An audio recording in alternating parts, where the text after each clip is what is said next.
बहुत से लोगों के मन में यह सवाल आता है कि उनके रिश्ते में दरार क्यों आ रही है।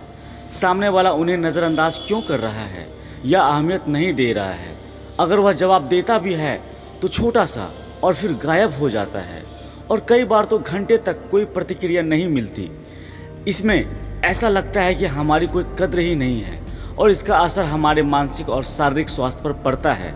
अगर आप भी इस तरह की स्थिति का सामना कर रहे हैं तो इस वीडियो में मैं ऐसे 5 संकेत बताऊंगा जिन्हें अपनाकर अपनी स्थिति बदल सकते हैं। इन बातों को समझने के लिए आपको ऐसा लगेगा कि वह व्यक्ति अब आपकी ओर आकर्षित हो रहा है और आपसे बात करने के लिए बेताब है। इसलिए इस वीडियो को अंत तक देखें ताकि आपको उन तरीकों का पता चल सके जिससे आप अपनी सिचुएशन में बदलाव ला सकते हैं।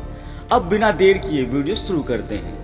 अगर कोई व्यक्ति आपको नज़रअंदाज कर रहा है, आपको महत्व नहीं दे रहा है या समय नहीं दे रहा है, तो इसके पीछे एक मनोवैज्ञानिक कारण होता है। जब कोई व्यक्ति हमारे पीछे भागता है तो इससे हमारे अंदर छिपे अहंकार को संतुष्टि मिलती है। हमें अच्छा महसूस होता है कि कोई हमारे इतने पीछे पड़ा हुआ है। लेकिन जो लोग अपने ईगो में डूबे होते हैं वह अक्सर दूसरों का फ़ायदा उठाते हैं या उन्हें अपने हिसाब से मैनिपुलेट करते हैं। स्थिति में यह समझना ज़रूरी है कि आपको क्या कदम उठाने चाहिए ताकि उनके अहंकार को आपकी वजह से संतुष्टि मिलनी बंद हो जाए। जैसे ही उनका ईगो आपकी तरफ से संतुष्ट होना बंद हो जाएगा, वह खुद आपके करीब आने की कोशिश करेगा। आखिरकार हम भी इंसान हैं और सभी भावनाएं हम में भी होती है। फर्क बस इतना है कि वह अपनी भावनाओं को उतना जाहिर नहीं करते जितना आप करते हैं। तो इस समस्या से बाहर निकलने का पहला कदम है आप अपनी उम्मीदों को कम करना। यह समझना ज़रूरी है कि रिश्तों में रहते हुए हम सभी अपने पार्टनर से कुछ उम्मीदें रखते हैं।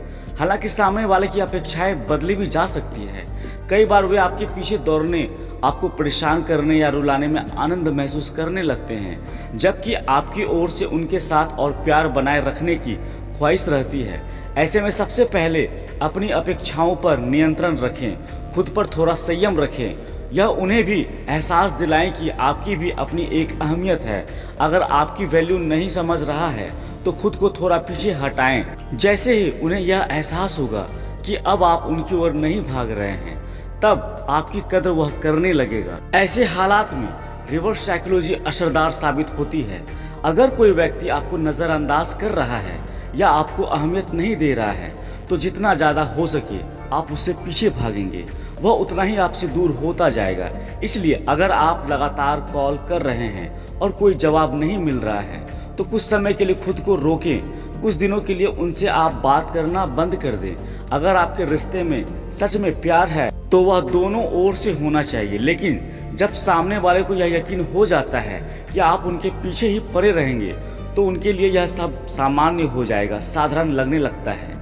जिस दिन उन्हें लगेगा कि अब आप उनके पीछे नहीं भाग रहे हैं, उनकी भी वही चाहत होगी और लगाव फिर से जागेगा। वह भी आपको प्यार करने लगेगा और इस एहसास के बाद वह खुद आकर आपसे बात करना चाहेगा। लेकिन इसके लिए आपको खुद पर संयम रखना होगा। कम से कम 3-4 दिन, 1 हफ्ते तक के लिए यह कठिन कदम उठाना पड़ सकता है, लेकिन इस समय में यह करना बहुत ज़रूरी है कि आपको अपने व्यवहार में बदलाव की आवश्यकता है। अगर कोई व्यक्ति आपके साथ एक विशेष प्रकार का व्यवहार कर रहा है तो उस व्यवहार का सामना करने के लिए रिवर्स साइकोलॉजी का सहारा ले। दूसरी बात जो आपको ध्यान में रखनी चाहिए, सोशल मीडिया पर उदास स्टेटस या स्टोरी लगाना बंद कर दें। जब रिश्तों में समस्याएं आती है जैसे कि झगड़ा या ब्रेकअप, तो अधिकतर लोग सोशल मीडिया पर अपनी उदास भरे स्टेटस डालने लगते हैं। जब आप उदास स्टेटस डालते हैं या अपनी तकलीफ़ को जाहिर करते हैं तो सामने वाले व्यक्ति अहंकार और संतुष्टि मिलती है। उन्हें लगता है कि आप उनके बिना टूट गए हैं, उनकी कमी में आप तड़प रहे हैं और आपके जीवन में उनकी इतनी अहमियत है कि आप उनके बिना रह ही नहीं सकते। इसका नतीजा यह होता है कि उनका ईगो और भी बढ़ जाता है। इस सिचुएशन से निपटने का सबसे अच्छा तरीका यह है, इस समय का उपयोग अपनी ज़िंदगी और अपने कौशल को निखारने में करें। रिश्तों में समय देना सही है, लेकिन जब चीज़ बिगड़ने लगे और बातचीत बंद हो जाए तो उस समय को अपनी व्यक्तिगत प्रगति और विकास में लगाना शुरू कर दें। थोड़ा मुश्किल हो सकता है लेकिन यह बहुत ज़रूरी है। इससे सामने वाले व्यक्ति को एहसास होगा कि आप उनके बिना भी खुश रह सकते हैं। इसके बजाय अगर आप अपनी ज़िंदगी में खुश और सकारात्मक चीज़ों पर ध्यान देंगे तो सामने वाले व्यक्ति को झटका लगेगा। जब आप उदासी की बजाय खुशी और सफलता से जुड़ी चीज़ें शेयर करेंगे तो उन्हें भी लगेगा कि अब आप उनकी पकड़ से बाहर जा रहे हैं। यह स्थिति उन्हें सोचने पर मजबूर करेगी कि वह अब आपको खो रहे हैं। इसलिए खुद पर संयम रखें और अपनी ज़िंदगी में खुशियाँ और संतोष खोजें। तीसरी बात यह है कि सामने वाले व्यक्ति को अधिक महत्व देना बंद करें। इसका मतलब यह नहीं है कि आप उनका अपमान या डिसरिस्पेक्ट करें, बल्कि इतनी इज्जत दें ताकि उन्हें यह एहसास नहीं होना चाहिए कि आपने उन्हें भगवान बना दिया है और उन्होंने आपको एक गुलाम की तरह ट्रीट करना शुरू कर दिया है। रिश्तों में संतुलन होना ज़रूरी है और यह दोनों तरफ से होना चाहिए। अगर आप अकेले ही सारी मेहनत करेंगे और सामने से कुछ नहीं मिलेगा तो वह रिश्ता टिक नहीं सकता। अगर सामने वाला आपको अनदेखा कर रहा है और फिर भी आप उन्हें वह महत्व दे रहे हैं जिसके वह हकदार नहीं है, तो आपको थोड़ा रुकना होगा। खुद को उनकी नज़रों में छोटा ना बनाएं, क्योंकि रिश्तों में कोई भी बड़ा या छोटा नहीं होता। दोनों का एक अपना अधिकार होता है। इसलिए अपनी मर्यादा बनाए रखना, अपने आत्मसम्मान को सुरक्षित रखना ज़रूरी है। अपने जीवन में अपनी पहचान और आत्मसम्मान को बनाए रखना बेहद ज़रूरी है। चौथा और सबसे महत्वपूर्ण बात, अपने इमोशंस पर काबू पाना। असली खेल तभी शुरू होता है जब आप अपने इमोशंस को नियंत्रित रखना सीख जाते हैं। यदि आप भावनात्मक रूप से परिपक्व हैं तो इन सभी परिस्थितियों को सरलता से संभाल पाएंगे आप। लेकिन अगर आप अपने इमोशंस पर नियंत्रण नहीं रख पाते हैं और किसी के पास बार बार विनती कर रहे हैं, जैसे प्लीज़ एक बार बात कर लो, एक बार मिल लो, तो यह आपकी आत्मसम्मान को बहुत अधिक नुकसान पहुंचा देता है। जब आप खुद को इतना गिरा देते हैं तो सामने वाले को अहंकार और भी बढ़ जाता है और उन्हें यह लगने लगता है कि आप उनके बिना कुछ भी नहीं हैं।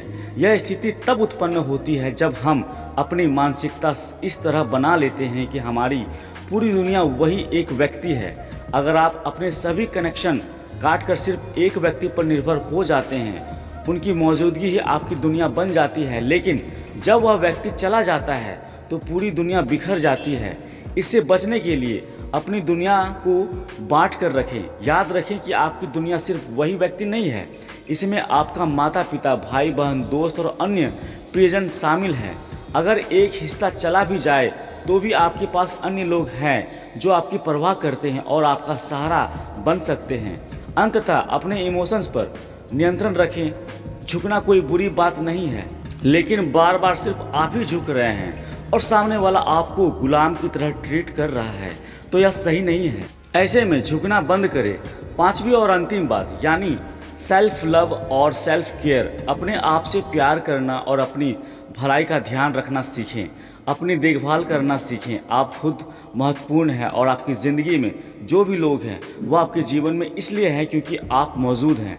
अगर आप खुद की कदर नहीं करेंगे तो कोई और भी आपकी कदर नहीं करेगा। कोई भी व्यक्ति इतना महत्वपूर्ण नहीं होता कि उसकी वजह से आप अपनी कीमती जीवन को बर्बाद कर दें। इसलिए अपनी देखभाल करना शुरू करें और समझें कि आप कितने महत्वपूर्ण हैं।